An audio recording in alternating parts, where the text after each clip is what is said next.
sanidad de los sanidad, porque perder la vida eterna.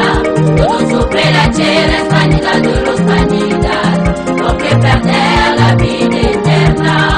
Los bien que tengo. Mesdames, messieurs, chers invités, frères et sœurs en Jésus, bonjour et que Dieu vous bénisse. Merci. À l'occasion de cette fête des jeunes prédicateurs, nous rendons grâce à Dieu le Père pour tout est bien. Nous qui étions auparavant hommes, violents et pécheurs, sommes aujourd'hui le peuple de Dieu. Et avons obtenu sa grâce et sa miséricorde. Ainsi le grand maître de l'OPH nous rassure quand nous avons les dons de Dieu. C'est à nous de saisir l'opportunité pour le plaire en toutes circonstances. Le thème retenu pour notre débat est la nouvelle Jérusalem descendue du ciel, la Jérusalem céleste. Nous voici arrivés à l'heure de notre émission, à l'écoute des vérités divines de l'œuvre. Nous recevons sur ce plateau des jeunes prédicateurs de l'association de l'amour au péage qui vont se présenter à ce moment. Le frère Bébé, le frère Jean-Luc de La sœur Masukila Alberta. La sœur Maman Alfonsia Denis. Le frère Leno Berme Junior. La sœur Kouzou Setigra. Le frère en musique Mida Sitibet. La sœur Leno Ruth Mercier. La sœur Patrice Julia Oden. La sœur Fatima Chancelier Rebecca Ouden. La sœur Abraham GLC. Nos invités vont se prêter aux différentes questions qui couvrent ce domaine essentiel. Internet musical.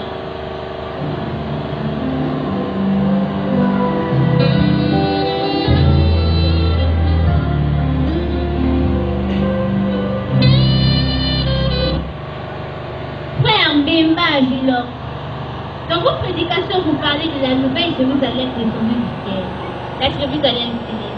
Pouvez-vous essayer de nous décortiquer cette affirmation, s'il vous plaît?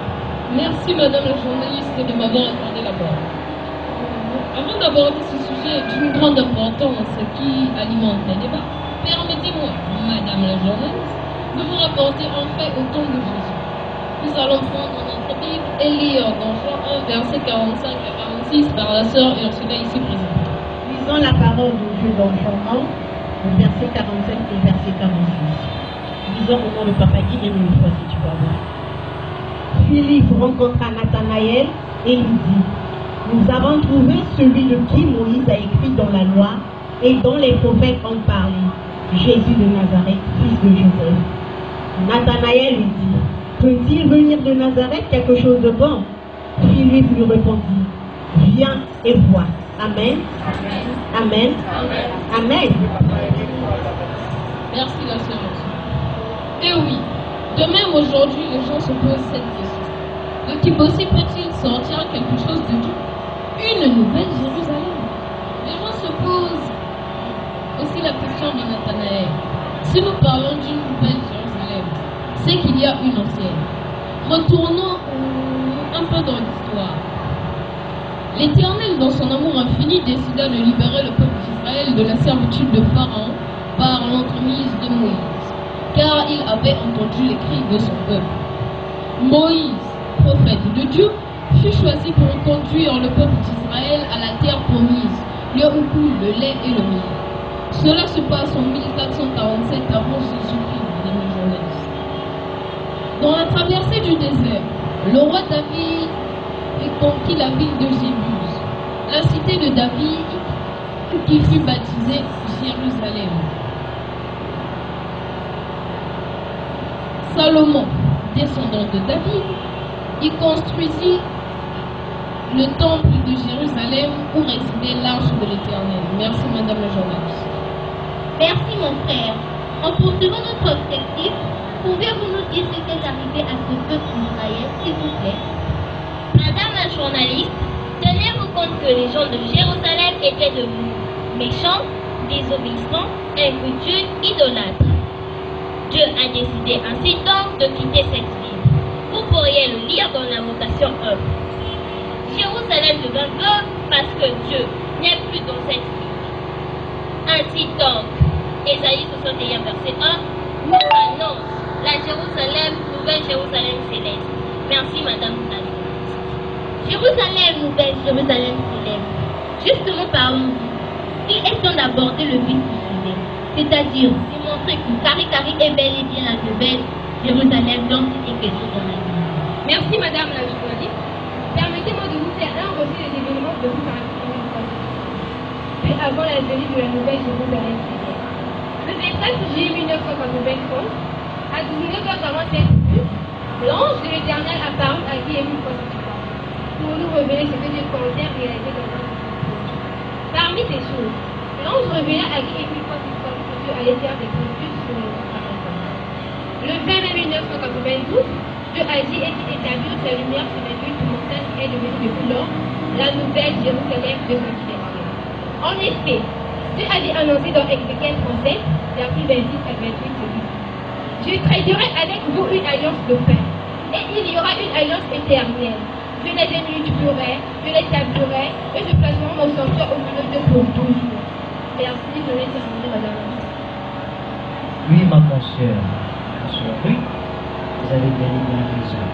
Dieu avait établi son sanctuaire au milieu. Dieu, quand il avait établi ce sanctuaire au milieu, il fallait qu'il nous le prouve. Le 20 mai 1992, au Mont Caricari. Et quand il avait accompli sa promesse, le 20 mai 1992, qui était le jour de Pentecôte de cette année-là, Dieu avait accompli sa promesse en implantant sa lumière au Mont Caricari. Certains frères et sœurs de Kibouzi, ainsi que des villages environnants, avaient été témoins de cet événement dont ils ne maîtrisaient pas la portée spirituelle. Tout comme les frères de l'Esla OVH qui se trouvaient là au terrain de pèlerinage. Merci Madame la journaliste sur l'Internet.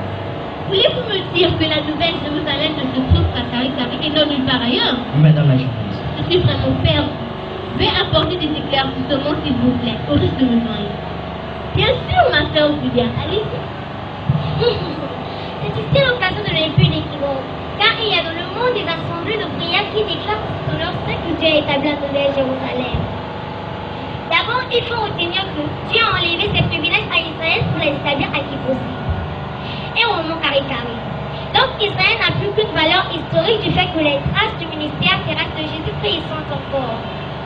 Ensuite, il y a certaines assemblées de prière qui affirment ici et là que la nouvelle Jérusalem se trouve dans leur église où elles sont implantées. En effet, il suffit de sonder leur enseignement à ce sujet. Pourtant, vous vous rendez compte qu'il n'y a aucune trace de la lumière lors de la définition de leur fameuse Jérusalem céleste. De plus, chez certaines prières, érigées sur leur soi-disant Jérusalem, le tome 1 tome de l'Éternel. Sachez que c'est faux ça. Que voulez-vous insinuer par là? C'est fort ça. Madame la journaliste, s'il vous plaît, me permettez-vous de dire quelque chose à propos? Bien sûr, ma soeur Jessie. Nous sommes là pour apporter la lumière. Allez-y, vous avez la parole. En effet, dans le plan de Dieu, les enfants ne formeraient qu'une seule et même personne avec lui. Dieu bien sûr. Donc, il n'y a plus besoin de temps, c'est-à-dire le sanctifié dans lequel Dieu manifeste sa présence. Oui, en faisant alliance avec Dieu par la voie des sacrifices en Jésus. Les élus font partie du corps mystérieux de Dieu, de sorte que eux et Dieu deviennent réellement un pour former le temple de Dieu. C'est ce que nous comprenons la Bible pense.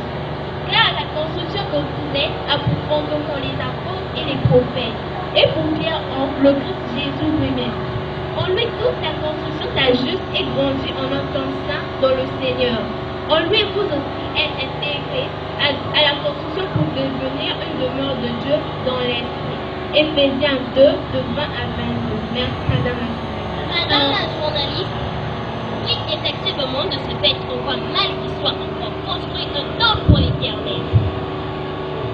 Sur la montagne où Dieu aurait établi sa sainte présence, puisque Dieu si son corps et si son corps en lui, c'est par rapport à cette vérité que Dieu avait annoncée à l'apôtre Jean. Il n'aurait pas de temple dans sur sa montagne sainte, le mont Caricari. Donc, si les gens s'amusent à vous dire, voici la nouvelle Jérusalem.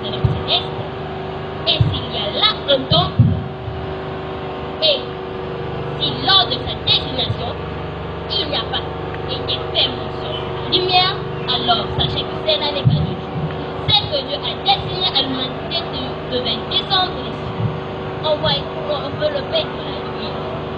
Et il n'y avait pas de temple, car Dieu lui-même en est le temple. Jean, dans le livre d'Apocalypse 21, verset 22, 21, verset 10 à 14, nous rapporte ces faits comme suit. Il me montra la ville sainte, Jérusalem qui descendait du ciel, envoyée par Dieu, resplendissant de la gloire de Dieu. La ville brillait d'un éclat semblable à celui d'une pierre précieuse, d'une pierre de jaspe, transparent comme du cristal. Je ne vis pas de temple dans cette ville, car Dieu lui-même, est à pour temple le Seigneur Tout-Puissant ainsi que l'agneau. Apocalypse 21, verset 22. Merci. Alors, Dieu s'est établi sur terre le 20 mai 1992 à sa nouvelle demeure, la nouvelle Jérusalem descendue des cieux, contredisant ainsi la vision d'Apocalypse 21, verset 2 à 3. De ce fait, y aurait-il des lois et des recommandations pour avoir accès au mont Karikari? Veuillez nous dire qu'on date du 27 juillet 1996 à 13h15 qui Émile Okosétuabo reçut de Dieu les 12 lois du mont Karikari. Elles sont subdivisées en 3 parties, comme les lois de préparation, les lois de sainteté et les lois d'accès. Merci Madame la journaliste, la sœur Alberta pour la suite. Merci ma sœur. La première catégorie comporte les lois de préparation qui se présentent comme suit. Loi numéro 8. Le mont Karikari est un lieu de prière et de méditation. Ainsi, l'on ne saurait accéder au mont Karikari que pour prier. Loi numéro 9. La puissance de Dieu se manifeste au mont Karikari. Loi numéro 10. La crainte de Dieu est de rigueur au mont Karikari. Merci le frère, bienvenue pour la suite. La deuxième partie, quand à elle porte sur les lois d'accès. L'accès au mont Karikari, loi numéro 1. L'accès au mont Karikari est libre. Ainsi tout le monde peut se rendre au mont Karikari. Quel que soit son ressource, sa nature, sa religion, etc. Pourvu que le pèlerin s'y rende pour prier Dieu est immédiat. Loi numéro 2. Le pain Karikari est obligatoire. Ainsi, tout le pèlerin doit être habillé en pain Karikari pour accéder à sa montagne sainte. Toutefois, cette loi a été amendée par Dieu lui-même. De ce fait, la nouvelle tenue de prière. Le mariage de papa, institué par Éternel qui remplace le pain de Karikari. La sœur Ama pour la famille. Merci mon frère. Le pèlerinage au mont Karikari est un confidentiel individuel. Loi 3. La loi numéro 4 stipule un contrôle sera fait de façon permanente à la rivière Guétané pour veiller à ce que les objets tranchants qui sont interdits d'accès ne puissent pas y être emmenés. La loi numéro 6 stipule toute personne qui y accédera pour la première fois devra payer une somme de 100 francs. Dans la note circulaire numéro 003 du 19 février 1996, le grand maître de l'OPH explique cette logique servira dans les travaux de l'Éternel. C'est pourquoi toute personne devra la payer en droit. La sœur en vrai pour la Loi numéro 7. Le pain de Karikari et la marnière de papa est le signe de l'alliance entre Dieu et sa deuxième maison. Merci Madame la journaliste, le frère, bienvenue pour nous. Et on fait la troisième loi qui renferme les lois de santé. Loi numéro 5. Le mont Karikari est un lieu 3 faciles. Tout il est interdit et le physiquement en pissant, crachant, jetant des déchets n'importe où ou spirituellement en venant avec des rencontres, des mauvaises intentions contre le prochain, en y pratiquant des rituels inconnus de Dieu. Qui il habite. Loi numéro 11. Nous devons croire en la présence de Dieu au mont Karikari. Nous devons croire en la présence de Dieu au mont Karikari. On ne se rend que pour la prière. Loi numéro 12. Dieu est amour. Ainsi, toute personne qui n'aime pas ne saurait y être en contact avec Dieu. Je vais terminer, Madame la. Ma sœur Ruby, avez-vous quelques compléments à dire à propos? Merci Madame la journaliste, car je l'aurais ajouté. Une loi complémentaire a été donnée par Guy-Émile Fossé-Tukwabo. Dans sa brochure intitulée « À l'orée du troisième millionnaire, la prédication selon Guy-Émile Fossé-Tukwabo », tome 4 à la 11e page. Et il y en a 5. Tout d'abord, la première stipule que toute personne qui avait ouvert, lu, déchiré, brûlé ou encore endommagé une lettre adressée à Guy-Émile Fossé-Tukwabo ne pourrait pas se rendre au monde pareil. Ensuite, la deuxième loi stipule que toute personne qui avait écouté ou utilisé une cassette adressée à Guy-Émile Fossé-Tukwabo, grand maître de l'OPH, ne devait pas se rendre au monde pareil. Le frère David pour la troisième. La troisième loi fondamentale stipule que toute personne qui avait subtilisé un courrier de sacrifice adressé à l'OPH ne pourrait pas se rendre au Mont Caracara. La quatrième loi stipule que toute personne qui avait subtilisé un cadeau envoyé à Guy-Émile Fossé-Tukwabo ne pourrait pas se rendre au Mont Caracara. Enfin, la cinquième loi stipule que toute personne qui avait empêché ou découragé un frère ou une sœur d'envoyer une cassette ou un cadeau ne pourrait pas se rendre au Mont Caracara. Donc, selon le vœu de l'Éternel, toute personne qui se sent coupable dans ce qui précède ne pourrait pas se rendre au Mont Caracara. Sans préalable préparer la faute commise. Mais si une personne s'entête à y aller, bien que ce soit coupable des fautes mentionnées, auquel on subira très certainement les conséquences. J'en ai terminé, madame la journaliste. Il est exactement 15 heures au Mont Caracara, la nouvelle Jérusalem descendue du ciel. 15 heures au sanctuaire de la protection César à Pointe-Noire. En matière de délice, l'heure c'est l'heure. Il ne nous reste que quelques minutes. Le frère Gélor, avez-vous quelque chose à dire en guise de conclusion? Merci Madame la journaliste de m'avoir encore une fois accordé la parole. Je n'ai à dire que nous vous invitons très fraternellement à lire le témoignage sur les vérités divines de l'heure dans 2 Pierre 1 de 19 à 21. Notons que c'est grâce à l'obéissance du grand maître de l'OPH, Guy-Émile Fossé-Tukwabo, à l'éternel Dieu OPH, que cette lumière est venue s'implanter définitivement au Mont Caracara. Dieu 3 fois saint, Dieu se déroulera le jugement dernier. Merci Madame la journaliste, j'en ai terminé. Intervenez.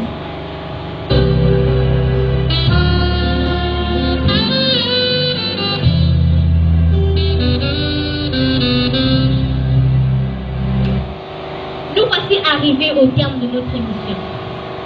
Nous disons merci aux jeunes prédicateurs de l'association Luzolo Amour, OPH, qui ont bien voulu nous apporter la lumière sur la nouvelle Jérusalem descendue du ciel.